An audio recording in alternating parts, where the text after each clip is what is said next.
Hi everyone, so I've come today to share a process with you. This is definitely not my idea, but I done a journal yesterday and I used a technique from ARTYmaze, and I'm sure there's other people out there that have done the same thing. I've used it a few times, but I created this cover using scraps, collaging different pieces onto a paper bag. You can also use cardstock or you know, as your base, or some other form of packaging.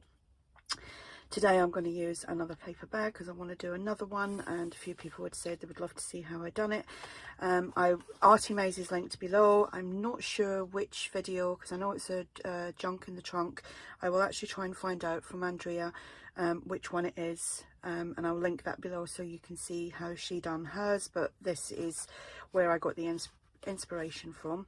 So what I've used is a paper bag, which is a block bottom paper bag, and I've chopped that bottom part off. As you would get that, I've just chopped it off along here. It roughly gives me a good size for a traveller's notebook insert. So these are gusseted, so when you open them out you get a little bit more height with it, which is exactly what I've done with this one here. I've already folded it in half just as a guide so that I know when I'm gluing things down not to keep like the ends of things right on there, just in case it comes away. I've got a little pile of scraps, should be enough, plenty to cover this. I'm going to use this napkin. That is exactly the same napkin as I used on the journal that I just showed you. I've got my little mix of Mod Podge in here, which is 2 parts Mod Podge with 1 part water, but if you want you can use Mod Podge on its own. I do find it better if you do water it down a little bit. Andrea again was another one that told me how to mix that correctly, well, she told us all to do it, not me just specifically. Can get that out. Also going to use some gesso, and then I will stitch around the edge when it's all done. So now this part is the fun part, because it's just like really going back to like school things, just gluing bits of paper down. Now let me see if I can get this opened. Obviously you will need some paint brushes. Oh goodness, I only used this yesterday. I have given it a good shake. I'm just going to move some things out of the way, sit that there. I'm going to have to move things to the other side because that's just how I work. So I've got my 2 paint brushes. I'll leave this one for the gesso, and I'm just going to start by popping down a little bit of this glue mixture.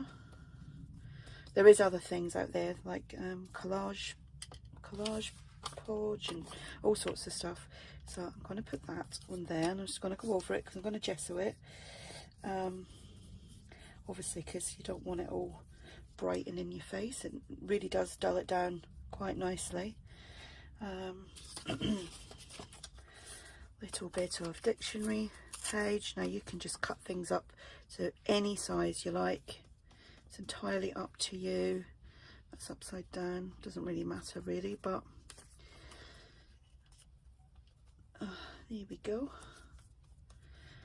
Right, I will try speed this bit up a bit, but I'm not very good at editing, so, and the whole point is showing you the process. So here we just have another piece of, I think this is some digital paper.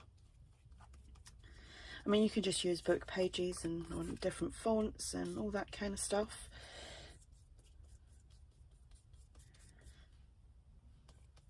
This video will definitely have to get uploaded to the computer, which will probably take about 2 days for it to get onto YouTube. And it is now 1 o'clock on the 9th of January, so whenever this pops up, you'll be able to see how long it takes. I reckon this might take about 30 minutes. Now you can put things over because you can just trim them off once it's all dried. I normally just let these things dry naturally, or I kind of put it over my little heater, which obviously speeds that up.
go.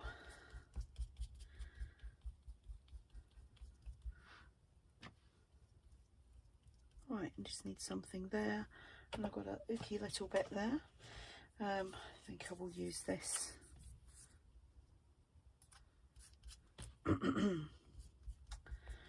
There we go. Right, I think I've pretty much covered everything. Right, what I am going to do is let this dry, and then I will be back and I'll show you how to gesso it, which is really simple. Actually, I need to put something there. Just a little bit of gesso, and then it will be the decoupaging of the napkin.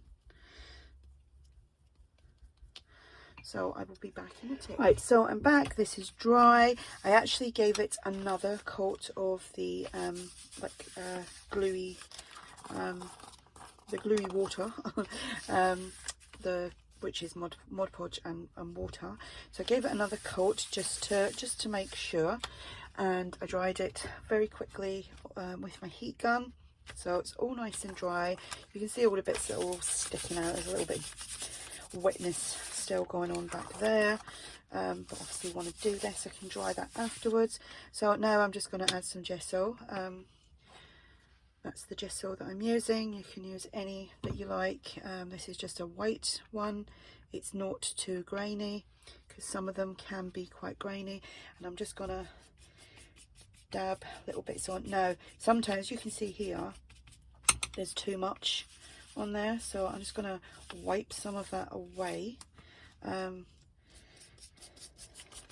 probably because I put too much on my brush to start with.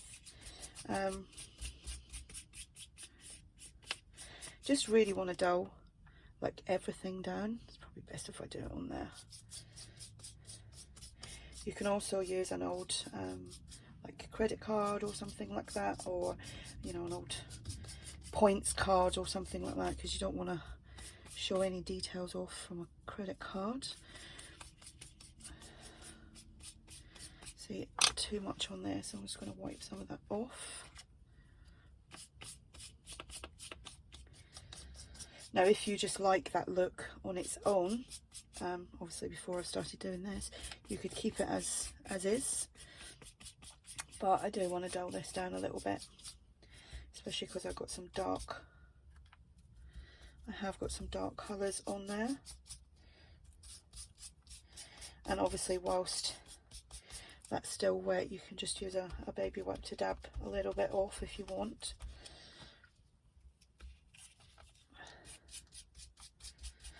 Now I do know which part now that the Andrea's process on this is. It is Junk in the Trunk part 4, but I will link it below. But if you go, she has got a playlist, so if you go to ARTYmaze, go onto a playlist, Junk in the Trunk, it is part 4, so it's one of her very early ones that she done. Let's see, I think that's enough for me. But obviously if you're doing this yourself, it's all down to your personal preference. So I'm going to quickly dry this, and so the gesso is all dry, and I'm just going to go around and trim off all the excess around the edges before I decoupage with the napkin.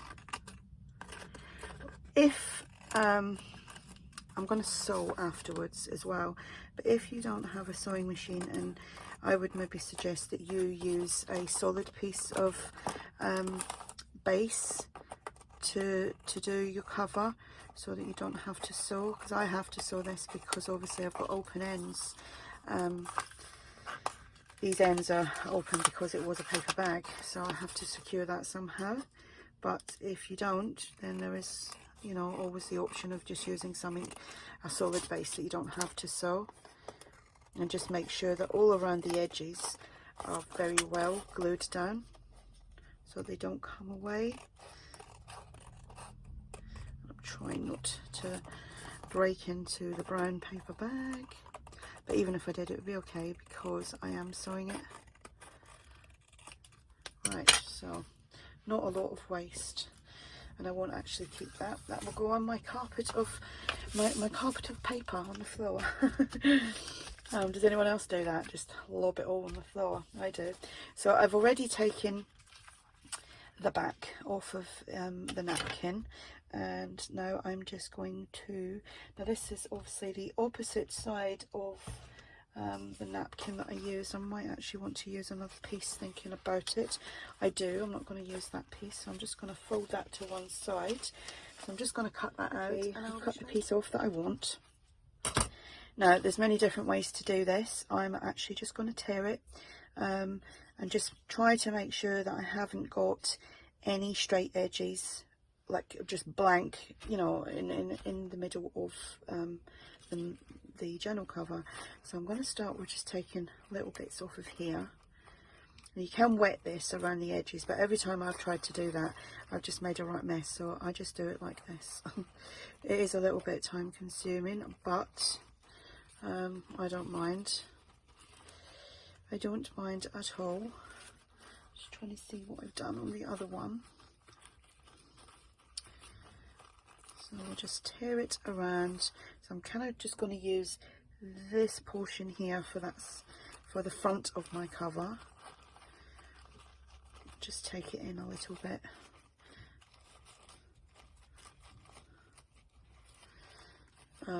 I don't need to worry about that side and down the bottom, because I am going to take that off the cover, like off the page a little bit. Oopsie. And then here on the back, I'm just looking to see what I've already done. I'm just going to, because there's some real straight lines there, I just want to break them up so I don't have that, you know, that straight line definition on. And then some down the bottom here. Just don't want the straight line. If you don't mind that, not that you really see it, because this is, you know, the negative in this is white, so it doesn't really show. I just don't want these lines, so that would probably go up there. Get rid of all these little bits, and this is going to go about there, which is exactly how I done that. And then the back of this one. So back with my gluey, watery glue, and I'm just gonna put a little bit down on the base. Because of the napkin is so thin, when you go over the top it does seep through to underneath, but it is good to do this, because I have done it before where I haven't glued underneath and it's still stuck, but I want to make sure this is completely stuck. Right, so then I'm just going to position this to about there, and then very gently I'm going to start from the middle and just push it out very gently, because obviously you are dealing with a wet napkin now.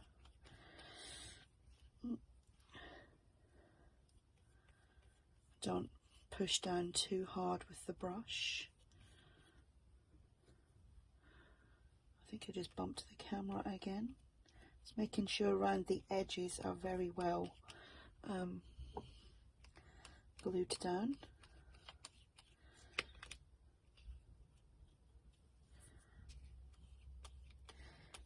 Obviously there is little creases in this and little bumps and stuff.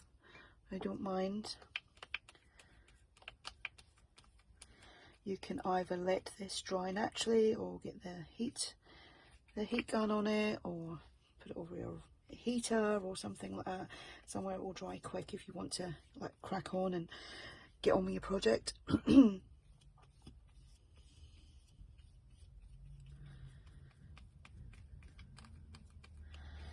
Right.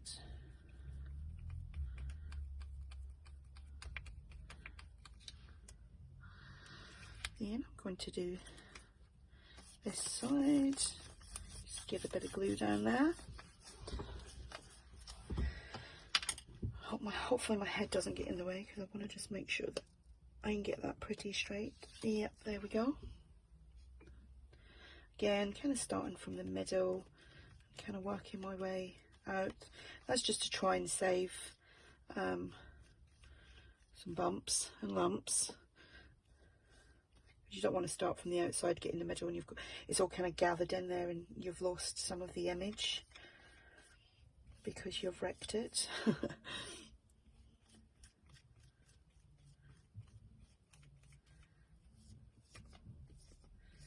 I think I'm going to do next, I'm going to use some of my packaging, just get a big sheet of it and do lots of collage on it, and then just cut it all up into tags. That's something else ARTYmaze has done.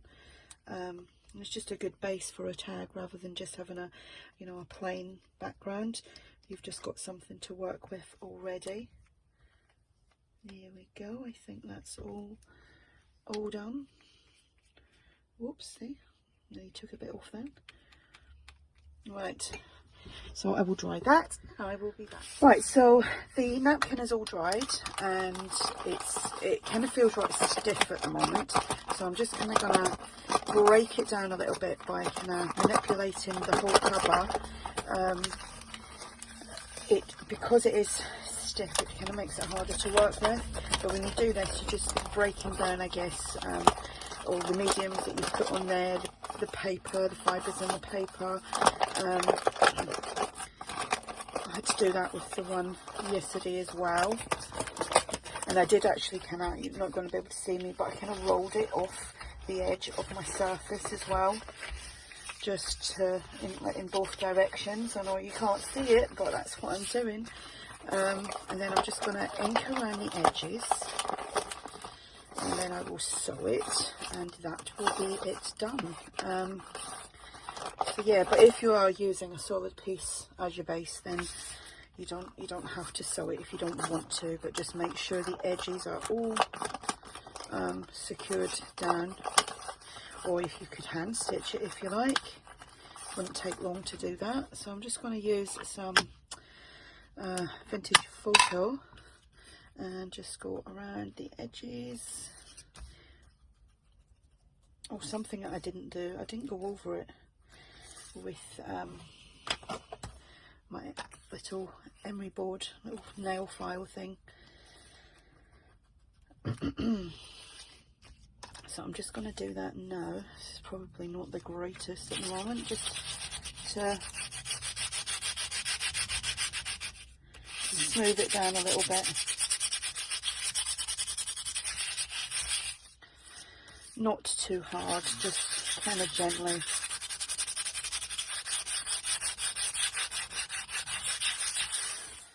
There we go. Feel that on my hands. So I'm just going to find the centre there where I folded it and go around that as well. And if you wanted to, you could kind of go over certain pieces, you know, not all of it, if you just wanted to dull some things down a little bit. Give it a little bit more of a vintagey feel, but you certainly don't have to do that. I didn't do it in the one yesterday, but I'm doing it now. So I'm just going to sew this, come back, show you that done, and it will be done. So there we have it, all done, all completed. Doesn't take long at all. Use your scraps. The only thing that takes time really is waiting for things to dry, but you can speed that up with your heat tool, or if it's a nice sunny day where you are, you could set it outside and it would dry really quickly. And so there we have it. I'm not going to put the label on because I've put that butterfly on there, so I might actually just put a title down here. I'm not quite sure yet, just depends on what I'm actually going to put it in there. So that's that one, which this has got a home to go to now, and then that is this one. So easy peasy.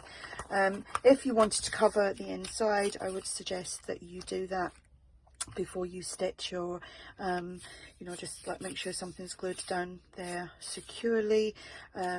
You can put Tyvek in the middle before you sew this up if you want to, but because there's so much going on here, it's absolute, I think it's fine. And I may actually cover this with a little bit of lace, who knows. Don't know what I'm going to do. I never know what I'm going to do until I start doing it. So there we have it. I hope that's clear. I will link ARTYmaze's process on her one as well, which is Junk in the Trunk Part 4, and you can go over and check that one out too. And if you do have any questions, then just ask and I will get round to answering you as soon as I can. So thanks for watching. Bye.